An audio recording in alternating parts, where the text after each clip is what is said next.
Good morning. It's Monday morning. Our word for today comes from Acts chapter 5, verse 15. And so they brought the sick out into the streets and laid them on beds and couches, that at least the shadow of Peter passing by might fall on some of them. Peter's shadow. These folks wanted at least Peter's shadow to touch them physically as he walked by. Now, it doesn't say whether Peter's shadow had any healing effect or any miraculous effect. I don't think that it did. But to those people where Peter's shadow was cast, it meant something. Peter had become a dynamic leader, a very dynamic preacher, and even today his writings in the New Testament still cast a shadow, still influence us in our lives even today. And I want to talk about shadows, not as our darker side, but as our influence. You see, shadows, everyone has one. We all, at some point, cast a shadow. And the truth is, we all cast influence on someone. In our lives, we have a circle of people that we are influencing. We influence our children, our grandchildren. We have influence on the barber shop we go to regularly, the salon you attend regularly.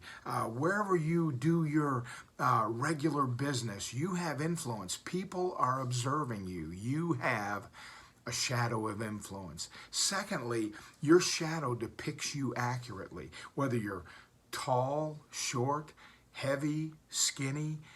If the light is right, your shadow is an accurate depiction of who we are.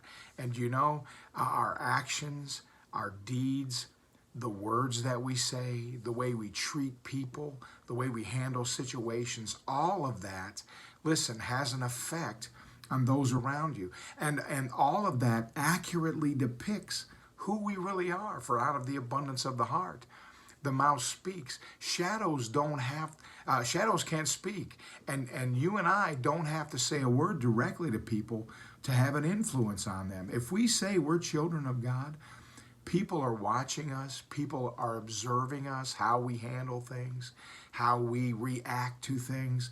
Let's use our shadow of influence for Christ.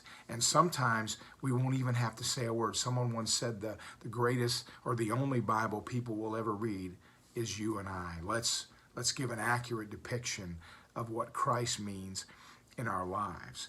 Shadows are most accurate when they're in proper relation to the light. When the light is properly placed behind you, you have an accurate shadow. And you know what? Our shadows are most effective when we are in a right relationship to the light.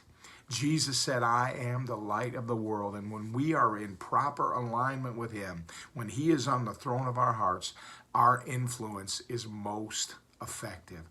And lastly, shadows become longer as the day gets older. As the sun begins to set in the west, our shadows get longer. You and I that have been down this road for a while, we may have more influence than those coming behind us. We have bigger families, more grandchildren, a larger circle of friends and acquaintances. And so we cast a longer shadow. Let's use our influence for the glory of God. Let's cast shadows that influence for Christ as we go along life's journey. Let's be wise with our words, our actions, and our testimonies. Be blessed today and be a blessing to someone.